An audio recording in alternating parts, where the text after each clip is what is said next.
Yang membutuhkan eksistensi tidak hanya manusia, tetapi juga Tuhan, di mana Tuhan sendiri ketika Dia menciptakan manusia, kemudian menyuruh manusia untuk beribadah, itu adalah wujud dari kebutuhan Tuhan akan eksistensi. Karena apa? Karena tanpa adanya ibadah, maka manusia tidak akan mengenal Tuhannya.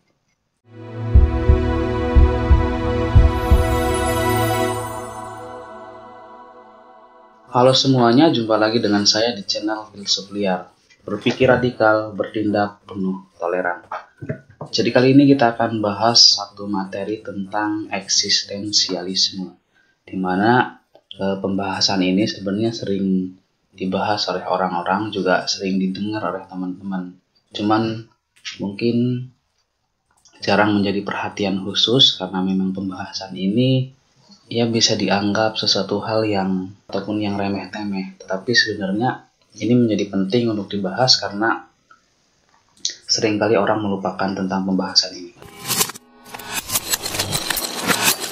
Pernahkah kalian mengalami satu perasaan insecure di mana semisalkan kulit kalian lebih hitam dibandingkan dengan teman kalian, atau kalian merasa diri kalian diacuhkan ataupun tidak dihargai dalam satu perkumpulan sekelompok teman-teman kalian, atau kalian merasa bahwa pendapat kalian tidak dianggap ketika berada dalam satu forum tertentu. Ketika teman-teman mengalami satu fase seperti ini yang kita sebut sebagai krisis eksistensi.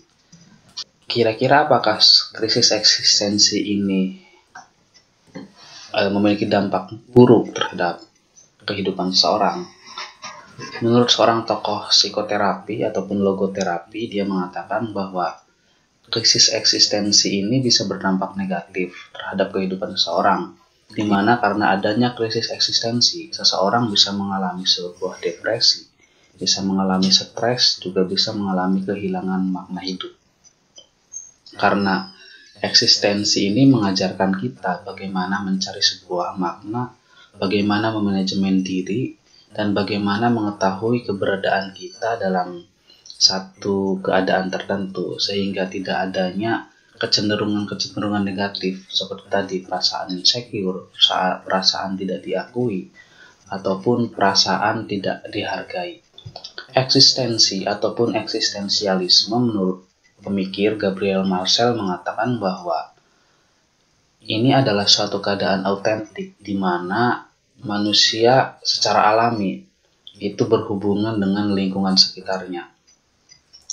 Maksudnya adalah ketika seseorang paham tentang makna dari dirinya sendiri, maka hal-hal yang bersifat negatif tadi yang datangnya dari psikologi manusia itu tidak akan dialami oleh mereka. Karena apa? Karena mereka telah memahami apa arti keadaan mereka di satu forum ataupun di satu perkumpulan tertentu. Terkadang bahwa kebanyakan orang itu sering mengalami salah pemahaman dalam mengartikan sebuah eksistensi, di mana eksistensi dirinya dianggap bahwa keadaan dirinya ada ketika seseorang mengakui bahwa dirinya ada, ataupun mereka menganggap bahwa eksistensi kita itu menjadi berharga ketika seseorang menghormati keadaan kita. Padahal saat kita telisik lebih jauh lagi makna dari sebuah eksistensi, itu tidak berhenti pada sebuah pengakuan ataupun sebuah penghormatan dari orang lain, tetapi justru dasarnya adalah bagaimana kita menyadari bahwa diri kita itu ada. Sebagai sebuah contoh kecil seperti ini, saat kita masuk dalam sebuah organisasi, kemudian organisasi itu akan mengadakan satu acara, di mana acara tersebut telah membagi semua orang di situ sesuai dengan job desk-nya masing-masing. Walaupun misalkan peran kita di situ kecil, tetapi tanpa adanya kita, maka acara tersebut tidak akan berjalan dengan sempurna, tidak akan berjalan dengan sukses. Itu yang kita sebut sebagai pemahaman kita terhadap sebuah eksistensi, bahwa peran kita di situ apa, itu yang menjadikan diri kita ada. ketika kita selalu menganggap bahwa sebuah eksistensi itu adalah pengakuan, penghormatan, ataupun nilai yang diberikan oleh orang lain, maka selama itu pula kita tidak akan pernah memahami arti eksistensi diri kita sendiri. Kita coba bahas lebih naik lagi tentang sebuah eksistensi, di mana para pemikir dulu sering mengatakan bahwa yang membutuhkan eksistensi tidak hanya manusia, tetapi juga Tuhan, di mana Tuhan sendiri dalam ketika Dia menciptakan manusia, kemudian menyuruh manusia untuk beribadah, itu adalah wujud dari kebutuhan Tuhan akan eksistensi. Karena apa? Karena tanpa adanya ibadah, maka manusia tidak akan mengenal Tuhannya.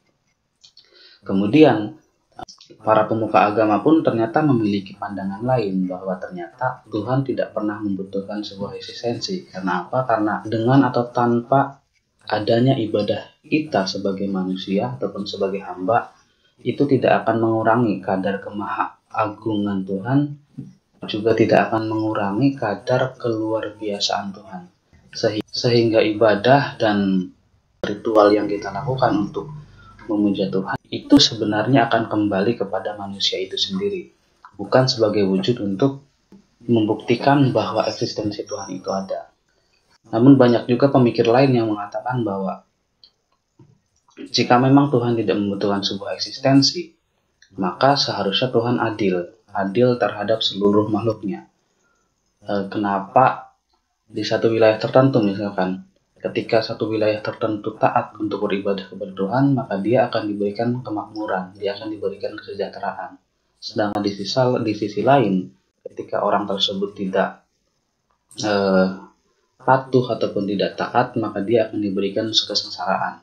Ketika Tuhan memiliki kemahakuasaan dan tidak membutuhkan eksistensi, maka seharusnya tidak ada lagi kemiskinan, tidak ada lagi yang namanya penderitaan, tidak ada lagi yang namanya penyakit yang dialami oleh manusia. Itu sebuah pertanyaan yang dilontarkan kembali oleh para pemikir ateis pada zaman dulu. Kemudian para pemuka agama sekarang pun telah memiliki jawaban tersendiri, di mana mereka menganalogikan dengan seorang tukang cukur. Ini yang sering ditenar pembahasan ini di kalangan para pemuka agama, di mana bahwa ada banyak tukang cukur di dunia ini, tetapi kenapa masih ada banyak orang yang memiliki rambut gondrong begitu kan? Kemudian orang yang bertanya tadi ke tukang cukur, dia mengatakan bahwa karena orang yang gondrong itu tidak datang kepada tukang cukur untuk menjadi cukur kayak gitu. Kemudian si tukang cukur menjelaskan bahwa benar seperti itu jawabannya. Begitupun tentang pertanyaan tadi tentang kemahakuasaan Tuhan, di mana bahwa bukan karena Tuhan tidak adil atau tidak maha kuasa, karena manusia itu sendiri yang tidak datang secara langsung kepada Tuhan untuk meminta, sehingga dia akan dibiarkan seperti itu.